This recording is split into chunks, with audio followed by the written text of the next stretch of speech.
Improving at cubing is not a straight line. At the beginning, it is really easy with your times dropping rapidly. Sub 1 minute flies past, and soon you get to sub 30 seconds and even sub 20 seconds. But intermediate level methods won't get you much further. It's time to move on to the advanced stuff.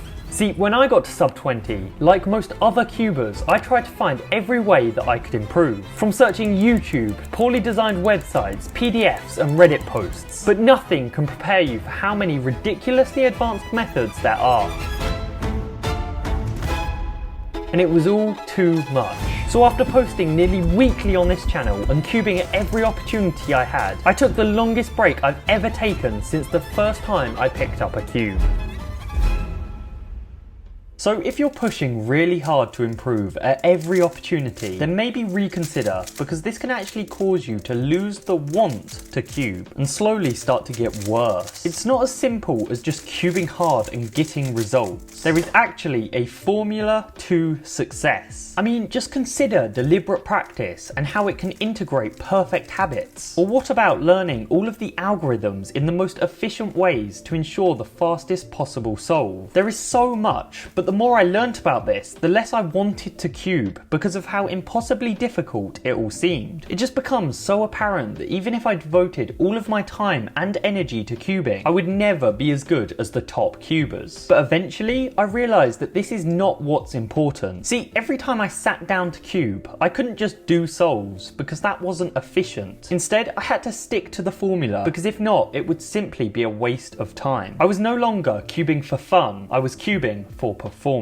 And that means, as this pressure to improve continued to grow, the want started to drop. The thing is, I was not alone on this. There are so many other cubers that have experienced the exact same thing, but in a time where everyone only wants to hear about success and how they can get better, no one is documenting their failures and decline in the want to continue. So what's the secret? Where everyone is so driven by numbers, how do you continue to have fun? How do you balance the want to achieve with the enjoyment of the process? And how do you avoid turning a hobby into something you absolutely hate?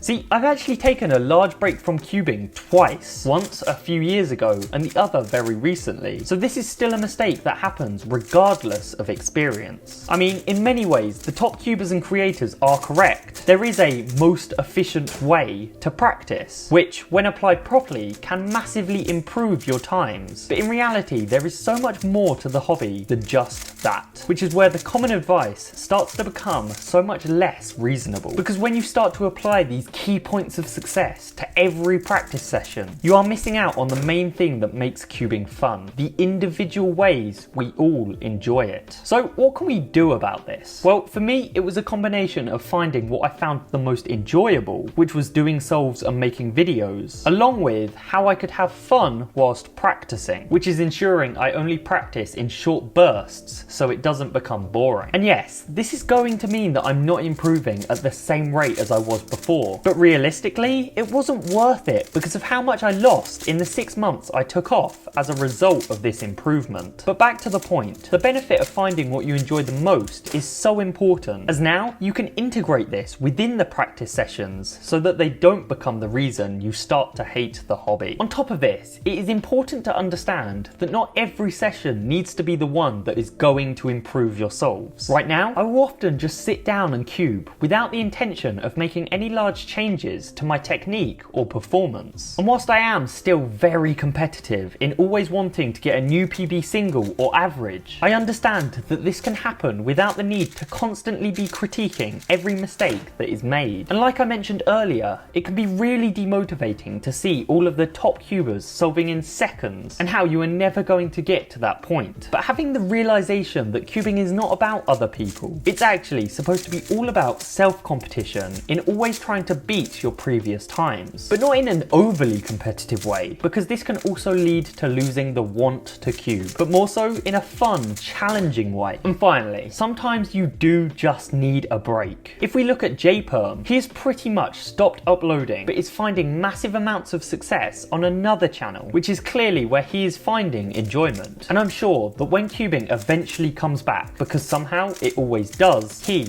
will come back. For me, taking this break has made me even more motivated than before. So whilst there are ways you can prevent losing the want to cube, sometimes it's more important to just stop.